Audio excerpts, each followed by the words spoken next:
Well, Brother Wilson, thank you for joining us again today. This is not your first rodeo with us, but thank you for joining us on Hope for the Soul. And we're always delighted and honored. Thanks for the invite. When you take time to be with us. I know that you have ideas and you start talking, and that just sparks young Pastor Trent, and that gets it go going. over our time here. And but thank you. Thank you so much. And we don't really have a plan here. I wanted you to tell us a little bit about the latest book, and let's just see what happens the next few moments here. Well, first of all, it is an honor to be asked, and I love podcasts. I think this is fun, and I love talking about leadership. Yeah. So anytime I get a moment that someone wants to listen to me talk, and I want to listen to them talk about the subject that I love, then I'm like, yes, I'm all over it. So my latest book will be released at General Conference. It is the 5 Reasons Churches Thrive. And so my working title as I was writing it was Overcoming Growth Inhibitors. So when people say, so what's your latest book? I immediately want to go to, Overcoming Growth Inhibitors. But they like the other title a bit better. Had to have a marketable title. Yeah, they wanted a marketable title and more positive than negative. So it's 5 Reasons Churches Thrive, but it's a leadership fable. So it's actually, it was fun to write. But it's a totally different style than I've ever written. So I'm writing kind of like, what's the kids' book when I was a little kid? Dick and Jane ran up the hill, Spot tripped, Jane, the ball went rolling down the hill. It's that kind of writing, it's very simple. Mm-hmm. So I sent it off to some friends of mine, and multiple were like, man, we love this. One of them said, you need to go hire somebody that can write your stories for you. So I don't know if he's thinking, some deep John Grisham or something. I don't know, what he's thinking. But anyway, I sent it off to the publisher, and I said, you guys tell me what you think. And they replied back and said, man, we really like this. Let's try it. And so BH doesn't put out a lot of leadership fables or fables. And so hang on, PPH does not put out fables, is what you're saying. Yes. So thank you for correcting that. Never know what you're going to say when you're talking. And so anyway, it was written from a little bit of stories of my life. Can I pause you one more time? Yes, sir. There's no such place as PPH anymore. No. It's the PRG, the Pentecostal Resource Group. Okay, there you go. So let's kill the fable and PPH's history. There we go. Here, we got it all changed. We got it fixed now. And so this was like written back when in my mind, I'm going back to when I was 30 years old, and I'm this young pastor, and I'm struggling. I'm trying to figure out, what am I doing? How do I do this? How do I move things forward? How do you grow? On and on. And so the fable is this young pastor, and it's me, to a large extent. He's got 50, 60 people, and he makes a trip, about a 4-hour trip, and he meets this guy who pastors church about 1,000. And he's in this service, and he tells his wife, I just want to go see what they do and connect. And he's hoping that he'll get invited out for lunch to have a conversation. And he's hoping that somehow there'll be kind of a mentoring relationship. And quite naturally, that's exactly how it unfolds. Well, that was my life. Mm-hmm. I mean, I was that guy who, connected with the pastor who was running 600 people, and he invited me to sit with him at camp meeting, and then invited me to come and visit, invited me to come speak, and then begin that mentoring relationship. So basically, I just take the reader through 5 key reasons and principles, things you should be looking at, and they're simple. But one is being able to understand the differences in personalities. Because my experience in leadership failure, I've seen people fail because of moral failures. I've seen them fail because of lack of competence or perhaps wrong timing or wrong fit. But number one, hands down, the biggest reason I've seen leadership fail is because of a lack of understanding differences in personalities. And before you know it, we turn that person into a demon, or this is this big time problem, when the truth of the matter is just personality differences. Got to learn to talk to each other. But sorry, they just have to learn to talk to each other, how they can relate. Yeah, exactly.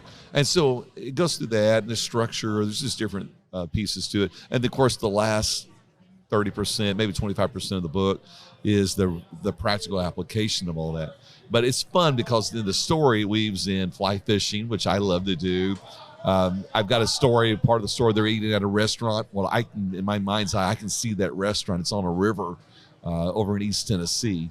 And of course, my story is not East Tennessee. It's taken just little pieces, it blends together. A little coffee shop, they're having a conversation, and so I had fun writing it. That was the cool thing about it. And then I go back and I read it, and I'm going like, oh man, And so part of the story, I got into one area of it, and I'm actually not telling the names, not being real detailed, but I know the story enough that as I'm writing it, tears are running down my face, Yeah. And I'm so thankful how God has taken me on this journey of life. And anyway, I could go on and on. I'm excited about it. But I'm writing another one. I'm already about 3/4 of the way through another book, and the title is The Next Level Leader. And I'm talking about what do you do when you step into something that's new. And I'm doing that right now in the second year of being president of TBC. Actually, work-wise, I'm not even there yet. Work-wise, you start about July, as far as really working.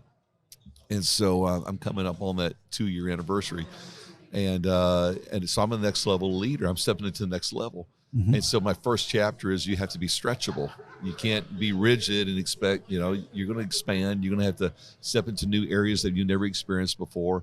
So I got into one chapter. The title was Lead, But Don't Walk Alone. And that one, I wrote it. It took me about 2 months. I got bogged down. I finally just deleted the entire thing and started all over. And AI helped me. I typed in Lead, But Don't Walk Alone. It generated some things, some ideas. And I was like, I'm just experimenting with AI. I'm like, I don't know what to think about this. And all of a sudden, it threw out 4 or 5 points. I'm like, I talk about that in this book. This is that, so in that book. Together. And all of a sudden, it was like I got over this reader's block, and I threw it away, but my mind was open enough that I was able to write what I really wanted to write. I haven't experimented with AI any yet, but Alex does a good bit for some of our emails and all that, just to spread her thought. So your process for that. So obviously you didn't use what AI gave you, but that was the starting point. It freed my mind up to think, and I was like, oh yeah, I remember. And that's really what I want to say. Yeah. So it's cool. Let's pivot from here. Yeah. Now you're thinking about sermons. Now AI. I'm firing. No, I'm not. Alex talked to me about that, and I was like, I can't, because anybody can reverse. If I can reverse engineer something, anybody on the queue can reverse. Here's something really cool though. I'm preaching this message here recently, and I'm talking about Paul, and it's 1 Corinthians chapter 2. Paul says, in weakness and in fear and trembling. And that just caught my attention. The Lord began speaking to me about some things. So I thought, I want to dive a little bit deeper into this. So I'm in all my commentaries. I'm pulling up, Corinth, and what time, when was Paul there, and how long was he there, and what was the culture like, and how, what type of leader was Paul. And my mind just going from one thing to another. So I just I studied all that. I've got an hour and a half, I'm gathering all the information. And I thought, AI, I was just in, was it Chat? Chat GPT. Oh, yeah, GPT. And so I jumped in it and I typed in, and it's like, boom, man. And I'm like, are you kidding me? It took me an hour to gather all this. And that right there just did it in 15 seconds. So, and it was accurate. Yeah. That's the crazy thing is it's next level. What does AI look like at TBC?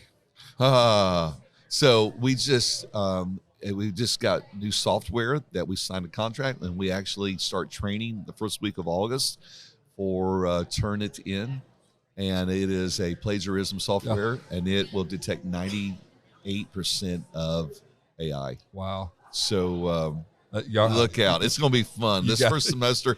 If there's any of that out there, it's going to blow people away. It will actually even plagiarize yourself. Wow. Which we have students that will write a paper and then turn around that. All of those things are going away. I mean, we may have 10 students, but it's all left. But no, I'm just kidding. We have great students, but it will be a challenge because it is a big deal right now in colleges. So that's one aspect. So from the student aspect, and that's what I was asking. Yeah. Now flip that. How can it be a tool for your offices? Oh my word. I think that back to what I was just talking about in our training, in our training, in our speaking, in diving deeper, it's so fast in what it generates. I also signed up, and I meant to drop had a free 7 days free, you know. And I forgot to drop it, so I ended up paying $144. So I now own it for a year. Beautify. I think it's Beautify AI or something like that. But anyway, it does all your slides. Wow. And so it's off the charts when it comes to your graphics. And so it's amazing. And then I found another one. That's not good for Alex. Out there. Huh? That's not good for Alex. But she just lost her job. But when it comes to your actual, like your PowerPoints on that, I mean, off the charts. And then there's another one I typed in. I said, tell me the demographics of Lufkin. And like within 30 seconds, I've got these unbelievable graphs and pie charts and all this stuff in a slide ready to go. And I'm like, unbelievable. Wow. And so there's some cool stuff. Yeah. All right, so let's go back to your book. Yeah. Your Fable. I was having fun talking about AI. But my mind is here. So what's the why behind it? What can a guy like me take away from it? For which one? The first book, the your first Fables. book. So the Fables. Okay, so reading that, I believe that the vast majority of pastors, as they read it, they're going to find themselves in these areas where this is an area where I really need to grow. And because of the Fable portion of it, it's going to help put it into context and really help people see it. Like we'll tell people, for an example, you ought to have job descriptions. I believe every church, you get about 60 people or so, you need to definitely put job descriptions in place. And yet, I routinely find churches that are 100, 120 that don't have job descriptions. I'm like there. I've got a few, but I don't have everything. Yeah, and so that's normal. And yet they want to continue to move forward. And I'm like, this is one of the number one pieces that you could use. Well, the Fable really brings that into being. And then all of a sudden, as you're reading that, you're going like, now I understand the reason why. You know, all these other issues I've been dealing with, I could have addressed it. And that's difficult to do when you're just having a quick conversation about it, or even in teaching. I teach on job descriptions for 45 minutes in Canada and got done 150 people sitting there, and someone raised their hands in a panel discussion and says, Brother Sistrunk, so we heard what Dr. Wilson had to say about job descriptions, but that sounds like big church stuff. Now tell us what you did, blah, blah, blah. And I'm going like, no, you misunderstood. But in the book, I'm able to cover those things. You can see it, how it's applied. So anyway, it's going back through 15 years of my life, basically, and putting that into a book form where that you can really see it, how it is applied. So we're at a growth barrier. We're at the 150 growth barrier, and we hit it, we surpass it, we and you drop down. Back down. Yeah. So number one, let's go. Job descriptions. Okay. Yeah, you need them. Okay. You need the structure, because this is in Realign. So this is a free consult, okay? Hey, this is a free consult. So Here we go. this is in Realign. You have 4 stages of growth as of an organization. You have the entrepreneur, you have collectivity, you have formalization, and you have elaboration. So entrepreneur, it's pretty much you. You make it happen. You got to show up. It's your work. That was me all those all the kind way. of things. That was me all the way. Yeah. And then you move into the next stage, which is collectivity. But collectivity is where that you have teams, and people know their parameters. They know what they need to do. They're able to run with it. That there's always a leadership crisis. The leadership crisis in the entrepreneur is that things grow to a point where that you can't do it all. Now, the entrepreneur does not mean that you don't have people around, you don't have teams. It doesn't mean that at all, because a small business, 40, 50, 60 people, but you're still an entrepreneur stage. Basically what it means is that all the shots come from you. You dictate, you're the one who makes everything happen. That's typical up to a church of about 150 people. You start moving beyond that, you now have teams, and those leaders are the ones who are making those decisions. Well, the only way they can make those decisions is that you have to release them. And the way to release them is that you got to have job descriptions that says, this is the lane that you are to run in. These are the parameters that you are to work within.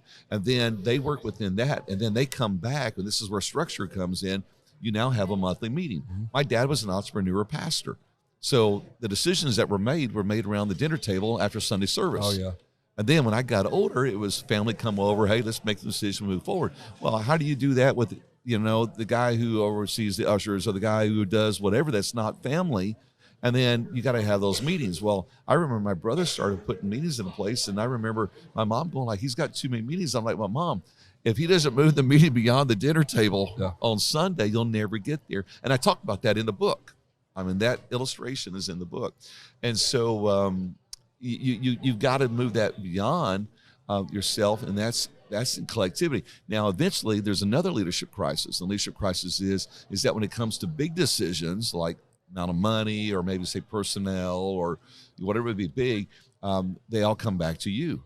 And so now if you've got 28, 32 ministries in the church, they're all coming back to you, then you're stressed out. And I say come back to you as the pastor. It could maybe you, maybe executive pastor, maybe your admin pastor, but it's all back to the top, and someone is the bottleneck for all of that. And now you're burning that person out. They're spread thin.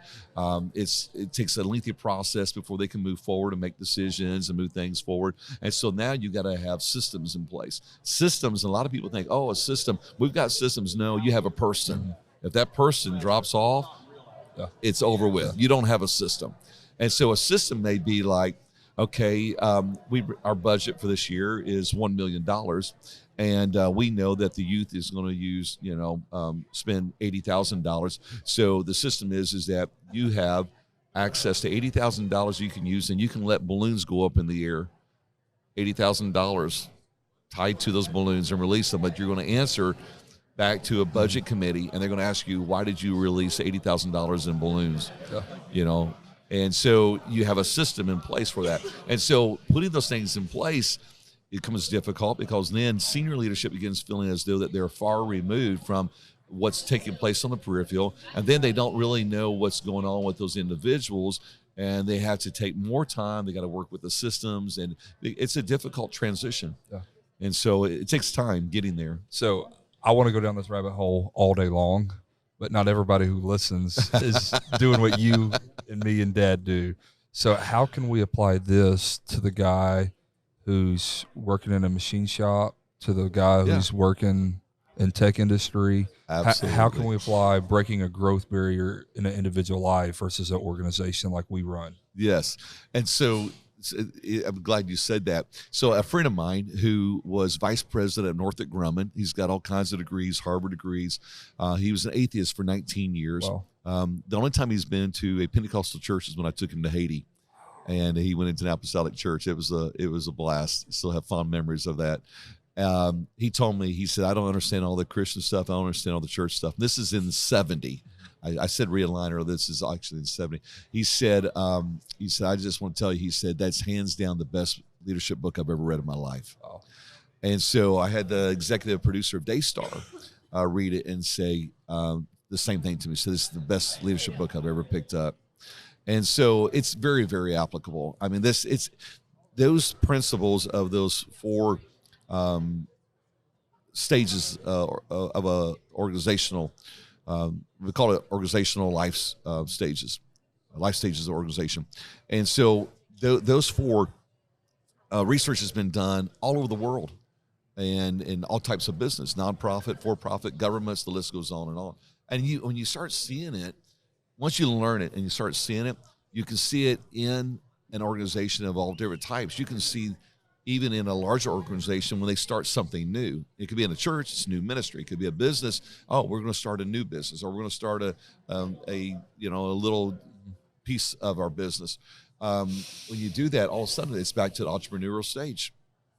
I mean, the success is going to depend upon that leader. Have you thought about, for instance, I'm telling Dad with his book, Do Unto Brothers, you should consider doing this a 2.0 version, same book, same principles, but repackaged for to business. A different market. Yeah. It's been done. Ethics. Okay. It was done about, that book was published in 2014, I think 2016, and it's been sitting on a shelf waiting to be published. Yeah. So but that's ready to go. That's right. Okay. So are you waiting on time? Are you waiting on the nudge of the Holy Spirit? What are you waiting on? Okay. The right timing. To get the book out there, it's a pretty big deal to get the book out. And the right timing with that. So from a business perspective, and you might not want to go too deep down this hole because it might be a trick of the trade for you, but does that look like a different publisher? How do you get that to market? That's the challenge. That is the challenge, finding the right people that'll it's the challenge. Produce it. It was not money out of your pocket. I mean, when they pick it up, they're going to carry the ball. Well, Well, this is what I was told back at the time. It was the Pentecostal Publishing House said this to me, that if you, we would like to get outside of just where we're at in our market, but to do that, there's a lot of challenges, and we've not been able to do that successfully with any of our authors. And so the challenge is that, say like Walmart, they say, okay, we'll take care of your book. Their way of doing it, and this is the practice how they used to, at least, we want 50,000 copies. So you send them 50,000 copies. 2 months later, they're going like, it's not selling well. They ship them back to you, and this is how they set their contracts. And now you're stuck with 49,000 copies of your book. And a big bill. Somebody's got a big bill. Someone. And so their thought is that you've got to have something that's going to make it happen really quick. So say if I went on TBN, you know, in the Christian circles, and you had some kind of book, and all of a sudden, oh man, we love that, and then you can guarantee that we're going to sell 20,000 or 30,000, and so you get like Joel Osteen. I mean, you know, he's got a massive audience. So everywhere else. Yeah, exactly. I had a colleague that I went to Regent with, doctoral school, and he begged us all to send him articles, because we were writing articles in our doctoral studies. Send me articles, and I'll publish them in my online journal that I've just started. Well, he was teaching at ORU, and so I didn't send him any articles. And when it was all said and done, he was able to get his journal up subscription where he had 100,000 people reading his articles. He writes his basically like dissertation. It was applied degrees. And so he comes out with The Myths of Creativity. I write Realign. Realign was the #1 sold book at General Conference that year, required reading for get your general license. He writes Myths of Creativity, and it was a New York Times bestseller. So it's just, it's good to have friends in high places.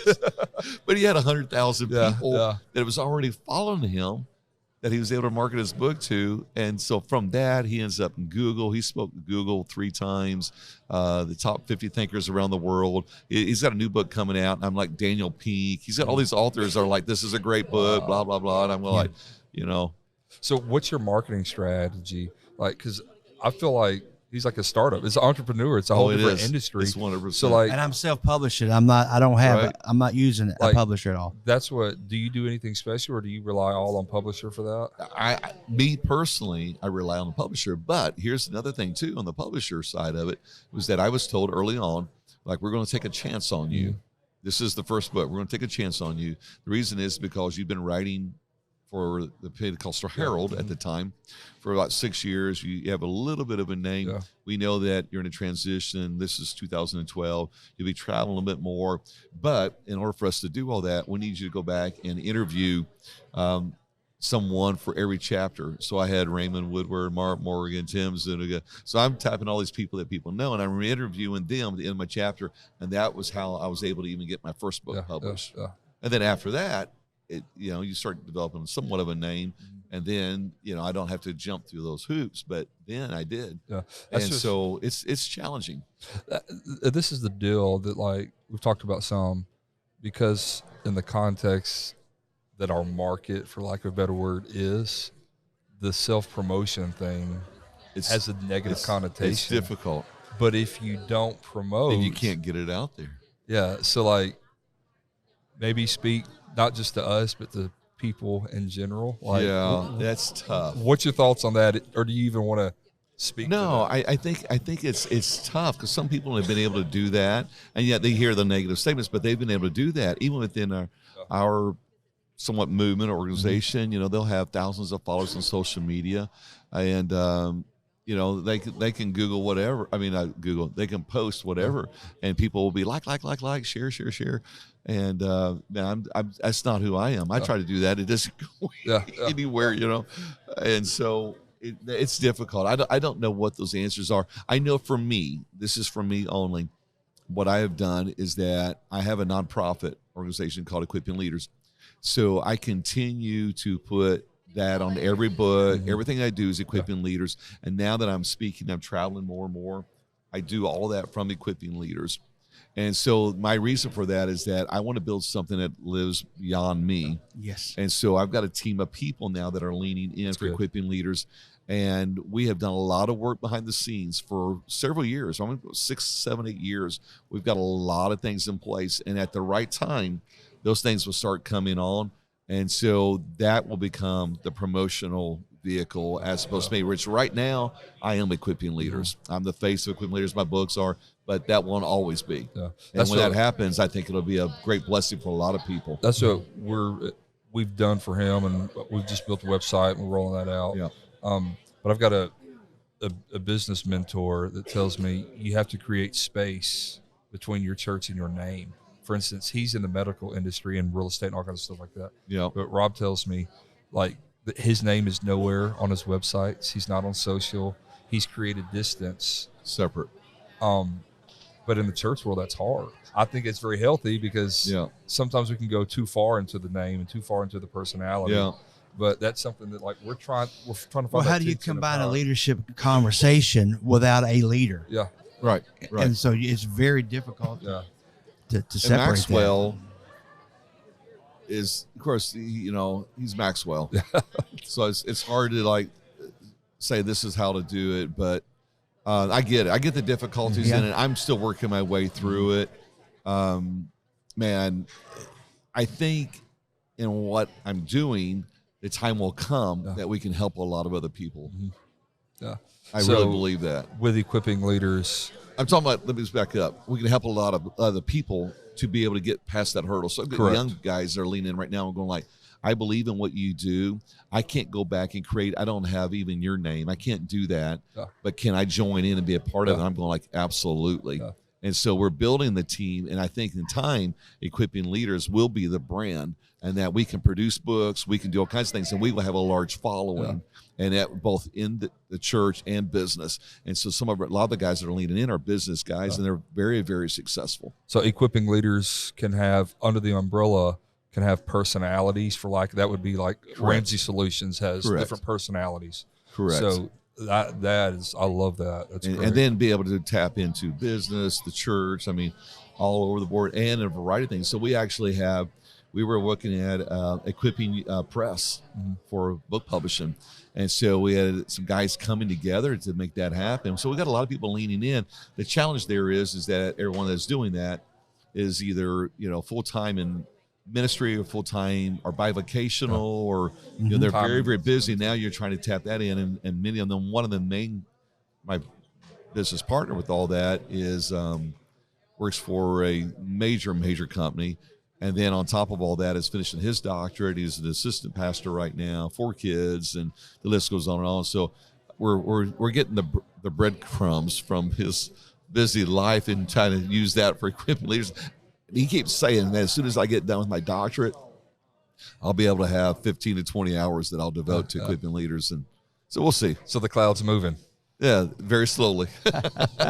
And in this conversation, time management, what does that look like for you? Because that's the segue. Lord. So you're doing a lot of things. You've got a lot of guys that are partnering with you and equipping leaders. So that requires everybody. Yeah. We've only got so much time. Yeah. What do you do to stay effective when everybody and everything that comes to you says I'm the most important thing that you have to do? Man, you ever heard the Jason Krabs song? Sometimes I cry. Sometimes you cry. There you go. Yeah, it's tough. Like, I found myself in the RV here last year, and I stumbled across that song. Yeah. And I just sat there in my chair and just like wept. Yeah. I got on my knees and I played the song over and over again. I cried out to God. Yeah. And not in a bad sense, but just like God, I mean, you have to carry, you have to look the part, you got to do all these things, but how do I do this and still maintain and all? And really the number one thing there is your walk with God. You got to have that. I'm standing in the altar in a service, and that God was just really moving in a great way. And the Lord spoke to me and he says, do you know why you are where you're at right now? Yeah. And I'm like, I think so, And then it was like, do you understand that you think that you're where you're at right now because of your education? I'm like, no, God, I know that's not it. And you think it's because of your personality? No. Your connections? No. My family? No. And I'm like, one thing after another. No. And then he says, do you recognize you're where you're at because I put my hand on your life right now? And I'm the one who placed it. And I said, God, I know that's it. And then the Lord just simply asked me, he says, so why do you rely on your education? Wow. Why do you rely on your connections? Why do you rely on your skill set? He said, man. you can do all of that and you'll go somewhere. You'll accomplish things. He said, but if you'll rely on me, he said, I'll take you places that you can never go. Wow. Do things you've never done. Wow. And so that is hands down the number one thing. And then there are practical things, you know, and I could go through a list of those. Time blocking is huge. Time blocking, I learned several years ago that time blocking generates way more than a do list, work from a do list. So I time block. I have a do list, but my do list is like brain dumping. I time block. That's so what I I've started keep doing. Everything in categories. Yeah. That's I've started doing on my couch. I think we talked about this Yeah. a little bit last year, and I've refined it some more since. Like, doesn't matter what it is, I've got a spot for it. Yes, same here. Works. Yeah. Hey, our Everything time's in my up. life. I hate to cut it short because I I'm feel like we sorry. were just getting good. No, our brother Huntley's next, and I don't want to keep him waiting. No, don't keep him waiting. But thank you for being here. Oh man, this is a joy. What are you doing tomorrow? Hey, I'll be here on the podcast. What's on? I'll text you. All right. I think 10. 10. Let's go spiritual tomorrow. We're practical today. Let's do All right. spiritual. All right. And then we'll air Great. leg to this year. Welcome and thank you for Thanks, man. coming. Thank Here's you. a I look copy forward of to my reading your latest. book. Hey, everyone, go get Do Unto Brothers. I can't wait to read it.